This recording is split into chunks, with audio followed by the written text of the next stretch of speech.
We usually think about intelligence in terms of test scores, right? Good grades, fancy degrees. But what if the real signs of how we think aren't found in a classroom at all, but in our simple everyday habits?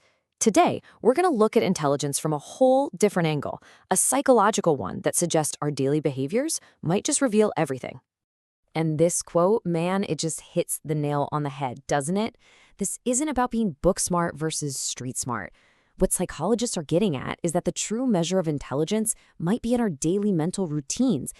How we react, how we reason, how we adapt to new stuff. It's way less about what you know and way more about how you use what you know. So, what are these habits exactly? Well, that's what we're here to unpack. We're about to dive into 3 really common mental patterns that, according to the experts, can quietly sabotage our thinking. And the tricky part is, these aren't some huge, glaring mistakes. They're subtle tendencies that can hold us back without us even realizing it. All right, first up, we've got something called magical thinking. Now, it sounds kind of fun and whimsical, but from a psychological point of view, it's really about a flawed way of understanding cause and effect. It's all about connecting dots that just aren't there.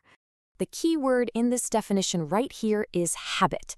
This isn't about a one-off superstition. It's about consistently drawing a line between 2 totally unrelated things. You're basically choosing to ignore logic, ignore the actual evidence, and instead, you're just hoping some external force, like luck, will handle it for you. And this example just nails it. Come on, we've all had a lucky something, right? A lucky pen for an exam, maybe a special jersey for the big game. But what psychologists are flagging here is when we start to rely on the socks more than we rely on the practice. It's a really subtle way we avoid doing the hard work that actually leads to success. We're swapping out skill building for superstition. Okay, on to our second sign. This one is a little more complex, a bit of a mind bender. It's all about the massive yawning gap between how good we think we are at something and how good we actually are. Psychologists have a great name for it: confident incompetence. And believe me, it's a dangerous place to be. Yep, there's a formal name for this whole phenomenon: the Dunning-Kruger effect.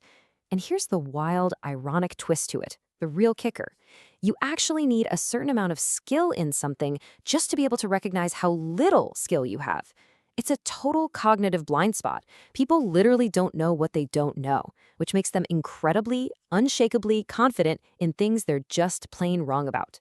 And this chart, wow, it just lays it all out there, doesn't it? Look at that tiny little bar for actual expertise next to that absolute skyscraper for stated confidence.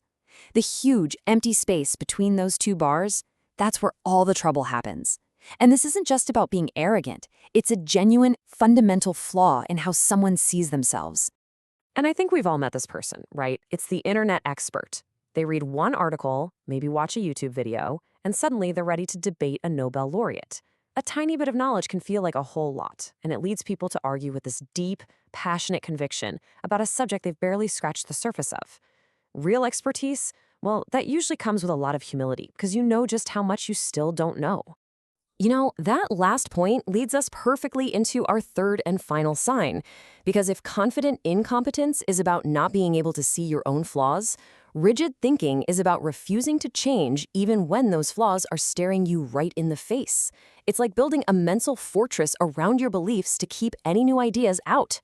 This is such a great comparison. On the left, you have the excuse, the justification, and I'm sure you've heard it, but this is how we've always done it.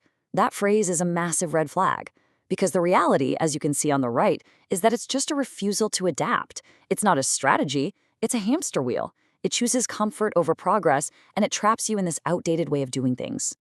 And this really gets to the core of what intelligence means in the modern world. It's not about having a fixed hard drive in your brain filled with facts. It's so much more like a dynamic operating system that you can update. A truly intelligent mind is one that can take in new evidence, a new piece of the puzzle, and be willing to completely reconfigure the whole picture. The ability to unlearn is every bit as important as the ability to learn. So, okay, we've unpacked magical thinking, confident incompetence, and rigid thinking. But now for the big question. So what? Why does spotting these habits in ourselves or in others actually matter? Let's shift from just defining these things to reflecting on why this awareness is a game changer. So, why does all this matter? Well, because awareness is step 1 always.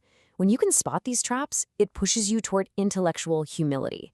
And that humility, that's what opens the door for genuine, lifelong learning. When we can set aside our lucky socks, check our own confidence, and stay flexible in our thinking, we just flat out make better, smarter decisions. So I'll leave you with this final thought to chew on. It's pretty easy to see these habits in other people, isn't it?